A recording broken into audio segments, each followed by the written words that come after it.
আপনি এখানে কি করতেছেন বাবা? আরে আসি এমনি, কি খেলেমেন? কি খাবেন? কি বে খেলেমেন? হ্যাঁ খাওয়াবো তো আপনার। কি খাবেন? ওরে দোকান টোকান আছে তা দোকানে আছে। আমাদের কাছে কি খাইতে চাচ্ছেন? চানাচুর। এটার ভিতর কি আছে জানেন?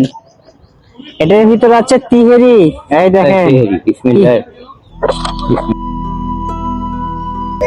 তা আমরা সবসময় এই ধরনের অসহায় লোকের পাশে থাকতে চাই, আপনারা সবাই দোয়া করবেন। আমি সকাল থেকেও খাই নাই, রাতেও খাইছে, কালকে সন্ধ্যেই খাইছে, সন্ধ্যে গেছে, সারা রাত গেছে, আজকে সারা দিনটা যাচ্ছে, তার মধ্যে উনি খাওয়া দাওয়া করেনি। এসে জিজ্ঞেস করলাম যে বাবা আপনি সকালে খাইছেন না? কিন্তু উনি বলতেছে যে না খাইনি। আমি বলছি যে আপনার জন্য খাবার দেবো, আপনি খাবেন নিন। তখন উনি খাবারের কথা শুনে মানে খাওয়ার ইচ্ছা দেখছেন, উনি প্যাকেটটার ভিতর মনে হচ্ছে একটা ভাত আছে, সেটা উনি মুছে মুছে খাওয়ার জন্য মানে চেষ্টা করতেছে, এতটা উনি ক্ষুধার্ত। ওটা ফেলে দেন, ওটা নাই আর।